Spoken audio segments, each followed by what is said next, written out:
Good evening.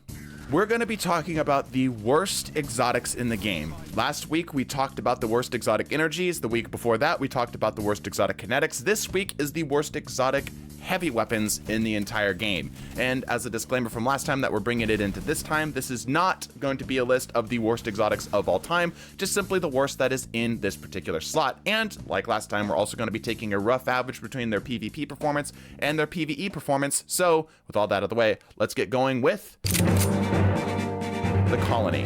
The Colony was designed during a time when the game was slower. This was the time of the Go Fast update back with Forsaken. The Colony back then felt pretty good. It was consistent, it dealt good damage. It still holds on to its uniqueness, being the only weapon in the current game that can operate as an autonomous drone, which is really unique. And I've seen some people suggest that this should maybe be moved into the Strand category and allow when it explodes to pop out a threadling, which I think works fine, but as perhaps a bit bigger of an idea, what if the Colony, whenever it would find a target, it would actually stay there and continue to deal damage after sticking to that target, requiring anything nearby to shoot at it or melee it or what have you in order to get rid of it. In PvE, this would be similar to how something like the Strand clones work on the Hunter, where the enemies would be distracted even for a brief moment of time to deal with the thing. And in PvP, yeah, this kind of puts some pressure on you and maybe requires you to dump your grenade on it in order to get it off of you. The problem with it from the PvP standpoint, which is what this is clearly designed to do, is that it only can get reliably one kill on a full health target. The other shot is just extra damage you can kind of scatter out, which really sucks because grenade launchers have gotten good, really good. Grenade launchers are arguably too good right now. Colony being worse than that, besides its uniqueness, there's no reason to use this thing. Next up is the DARCI, and I'm gonna say something that's possibly a little controversial, but I think making the DARCI a special weapon as is would be too strong, specifically in PvP, because the aim assist on this thing is absolutely wild. This weapon is gotta be one of the best feeling, most consistent, just aims for you type weapon, which is very on flavor for the DARCI, but it would at least give some competition to the Cloud Strike, which it's competing with Cloud Strike. Like that's some stiff competition. Rather, I think it would be better to allow the DARCI to gather more information. Let this thing be the information gathering machine.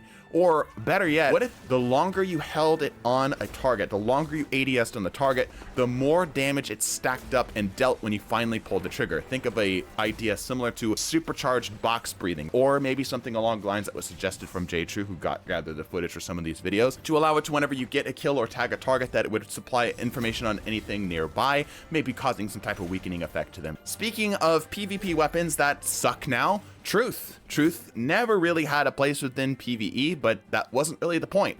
Truth was meant to be a more PvP focused weapon and a bit of nostalgia from Destiny 1. Truth feels like a bad, arguably not even a legendary rocket launcher at this point, more of a rare rocket launcher. Truth is so bad, I would argue it is the worst exotic weapon in the entire game. There's never a reason to use Truth over just about everything else in the game unless it is a higher light item for some odd reason. An idea that I've seen suggested is to give it, and an idea I quite like, is to give it a full court type perk, where the longer that the rocket is actually in the air, the more damage it deals, which I think is good. An idea that I've suggested in the past that I still really like is to allow the Truth that whenever it gets hits on targets or even kills, to give you and nearby allies a void overshield.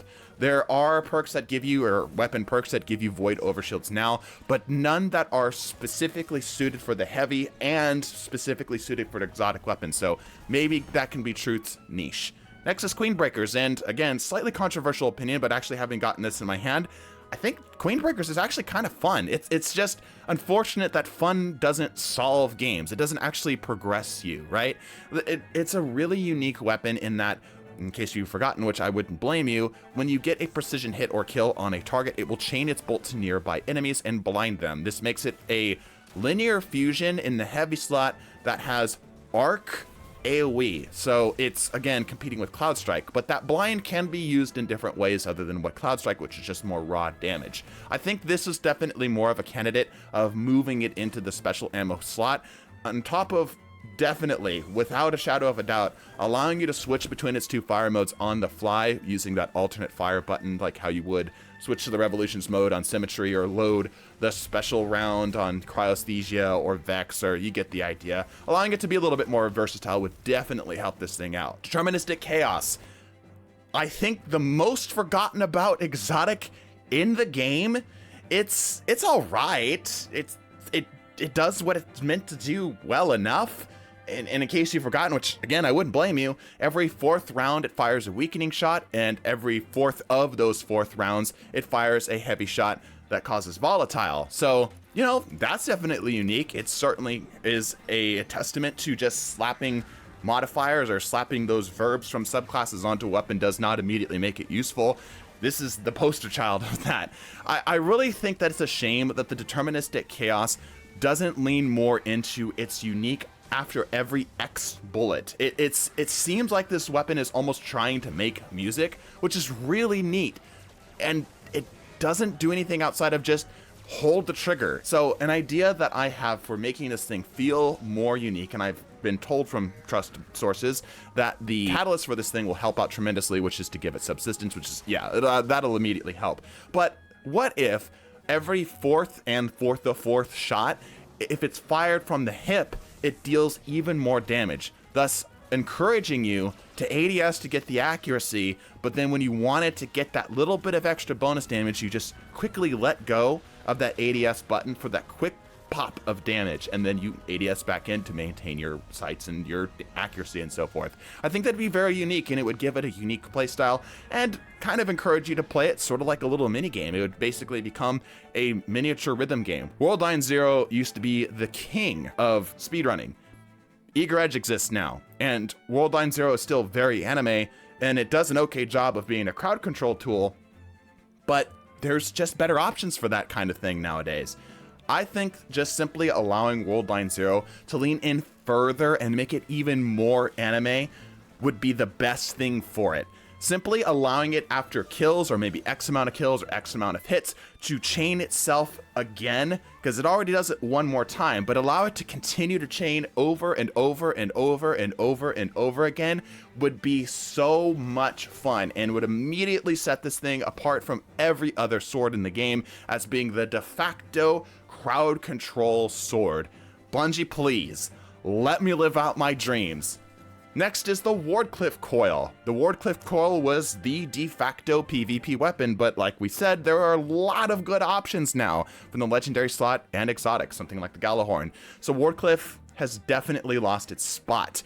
The only time Wardcliff really gets used, because it does still has some use cases within PvE, is when an enemy is set to be a vehicle, which is often a bug and often ends up getting fixed. Not all the time, but often that's the case. And then Wardcliff loses its place again. An idea suggested again from J2 within our clan is just a stupid idea. It's horrible, and I love it. What if, just for funsies, what if Wardcliff had a perk like Trench Barrel, where if you got a melee hit before you fired that weapon, it dealt bonus damage? If there ever was a shotgun on ketamine kind of weapon, I would argue that that is Wardcliff Coil. The angry arc beehive, just lean into it being a stupid freaking weapon. There are so many better options for it now. Giving it this unique niche and making its damage good from that would immediately set it apart as a particular playstyle, and probably not bad for DPS. Next is the Prospector. Speaking of weapons that are lackluster and grenade launchers that have been power crept, Prospector. Quiz time again. What is Prospector's exotic catalyst? If you said increased ammo reserves, you'd be correct. Yeah, this thing's disappointing. Nowadays, I can't see a use for it other than it sounds cool, it looks cool, and you can do a funny smiley face with it. But that's neither here nor there.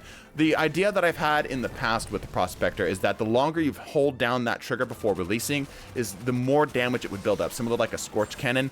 But I also think just giving it a cracked version of Cascade Point, or maybe like Cascade Point plus Ambitious Assassin, would be a great use for this thing. Next, Black Talon.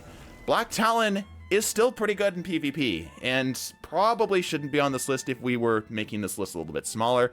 But again, grenade launchers exist, and if you're gonna go for a sword, Eager Edge exists. So what's Black Talon's purpose? Well, we also have caster frame swords, so that's not it. You can cast while you're in the air though, so that's neat. But other than that, what do we got? Not much. I think the Black Talon in PvE would be great if it got the high ground perk, or at least some type of version of it, where if you're airborne, it deals more damage. Maybe if the damage bonus was good enough to make it usable, it would actually find some use cases.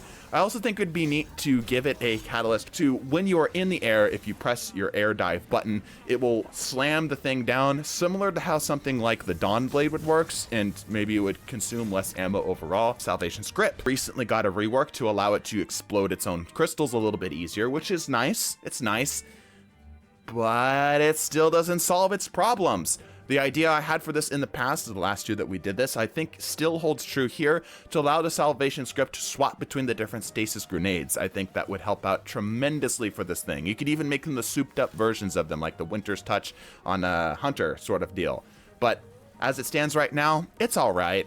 Maybe allow the current operating version of the artifact mod that we have that shoots out the little 4x pattern of those little stasis shards when they explode, and make that into the Salvation Script default firing mode regardless of the season. Maybe it'll have some use. Anyway, let me know your thoughts in the comments down below, and let me know if you were to make a list of your top 10 worst weapons, exotic weapons of all time, what you would put in there. Check out this shirt. I'll leave a link in the description. Bless your faces. Deuces.